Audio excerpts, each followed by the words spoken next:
Last month, I made $1,800 after walking away from a six-figure salary job. I walked away because of a vacation request that got denied.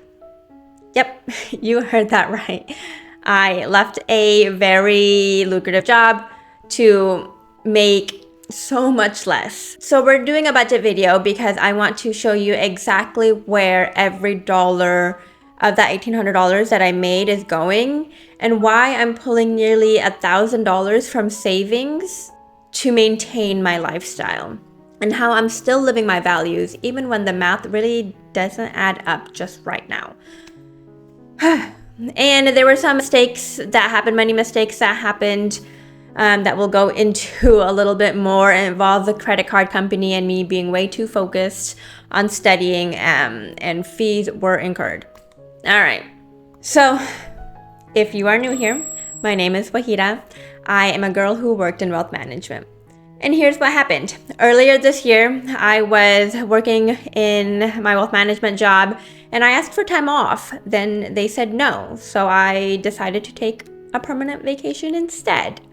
When I told them I was leaving, suddenly they were like, wait a minute. Like, actually, it's okay. Go ahead and take your time off and come back and it'll be all okay.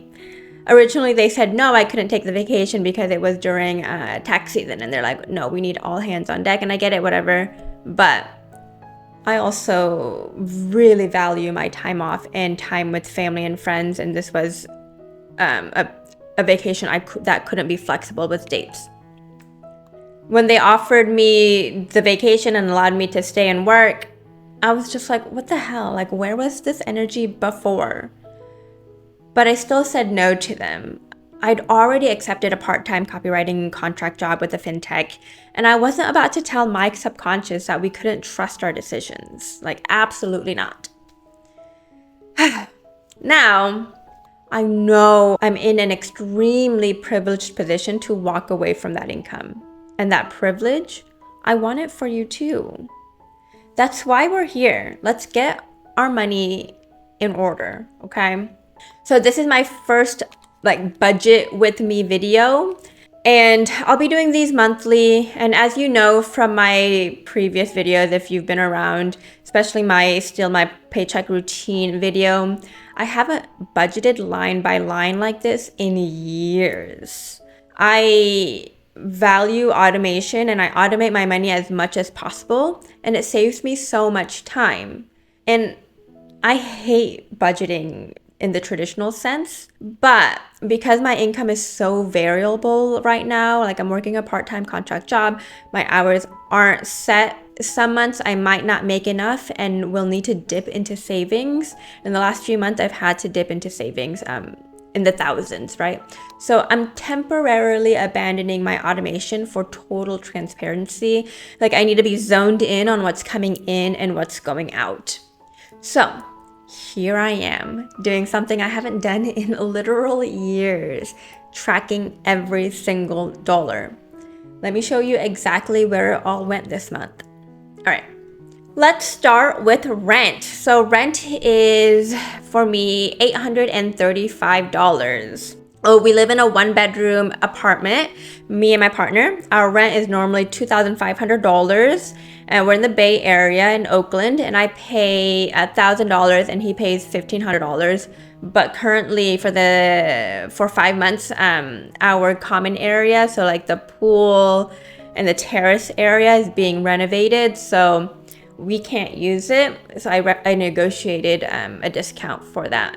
So they decreased our rent by $330 per month until November. Did they offer this freely? Like, absolutely not. I had to send some strongly worded emails with a touch of sass for this to happen. All right. So rent for me this month, last month was $835. Roughly, we split expenses 40-60 for like rent and a few other like bills.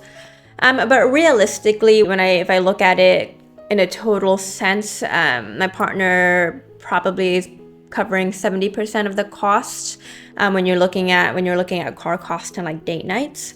The split worked when I was still working my job with my six-figure salary. And now that I'm making a ton less, we're still gonna keep this split because it was my decision to kind of leave. And it still works for us because we both have really big goals with our money. And our money is going towards these goals, and we believe in each other. So we're just gonna keep it because it works for us. So comment, what would you do? Would you split everything 50-50, or would you keep it proportional? Let me know. Okay, so rent's $835. Now bills totaled $195. Phone bill last month is $45. I really need to switch back to Mint Mobile or Cricket. Not sponsored, but they've just got really good deals on their phone bills. Okay. Internet, $75 is what we budget for. Renter's insurance is $9. And then here's my money mistake. I've got a credit card late fee of $25 and an interest for $41. It's been a while since I got a late fee. I got so laser focused studying for my CFP exam last month that I abandoned everything in my day-to-day. Like all I was doing was studying. I wasn't making dinners. I wasn't paying my bills. And I ended up paying my credit card bill after my test was over. So it was a few days late. Like, oops. I'm going to call the credit card company and try to get it removed. Let me know if you want me to make a whole video of this. Okay. Next, in our expenses is groceries. So monthly I budget $250 on groceries. Last month I spent $155 on groceries. I was traveling to visit family, so I spent way less here than normal, but I spent way more in my traveling bucket, as you can see here. So travel, each month I put $250 into my travel bucket. Last month, I spent $580 in travel. So here's a breakdown that you can see. It was a flight for $100, eating out for $360. We've got Lyft rides for $77 and a bus from Cincinnati to Indianapolis for $28 and some party supplies for $18. So this is why I budget for travel separately. It's a value for me, and I'd rather be intentional about overspending here than pretend it doesn't happen. So I put away money month to month, even though I'm not spending that much each month on travel. But in the end, it kind of balances out. All right. Next on my budget are my parents. So I send $400 to them every month, and this is a non-negotiable. I've been sending money to them roughly $300 to $400 every single month for a decade. So when I was in my early 20s, I started. Isn't this the immigrant daughter trope where you are your parents' retirement fund? Leave a comment if you can relate to this. I know it can be stressful at times. And before I quit, I knew I would keep sending this money, even if it meant pulling from my savings, because they rely on this month to month, right? So it's not something I would stop sending. So if your parents might need support someday, talk to them early. Don't let it come as a surprise to you, right? All right, next in my budget, this is something I kind of keep separate from my personal stuff, but since all the money's all coming all from one spot, it's my business networking expenses. Last month I spent $166 on it. This was for memberships, books, editing costs, and networking events and happy hours. I used to save $1,000 monthly for this, but now I'm just using what I have saved up in this category already. So hopefully we can build this up later. So all in all, total spending is $2,781 for the month of July.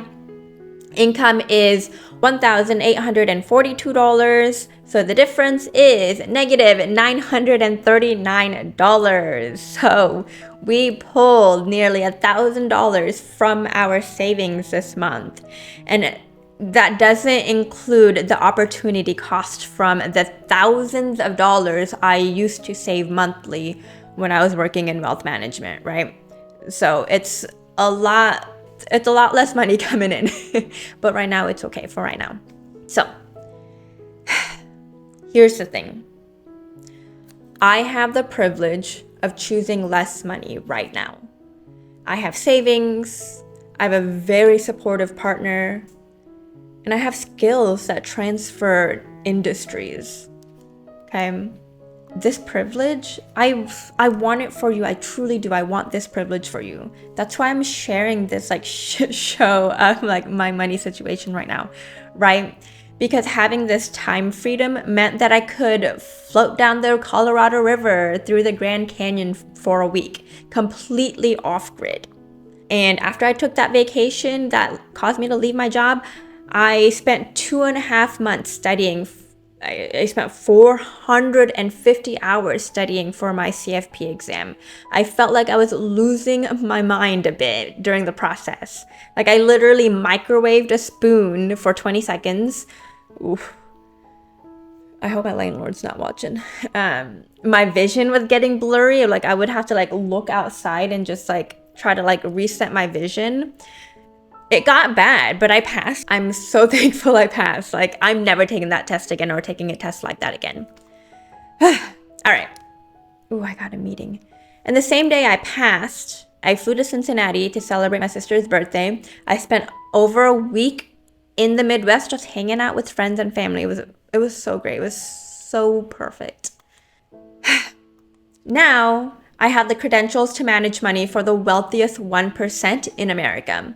But I have zero interest in being in the traditional financial planning space or having financial planning clients, okay? What I want is to share this knowledge with you. If I can turn my pain, skills, life lesson, my chaos into something helpful, like you're welcome to it. Like, please take the knowledge.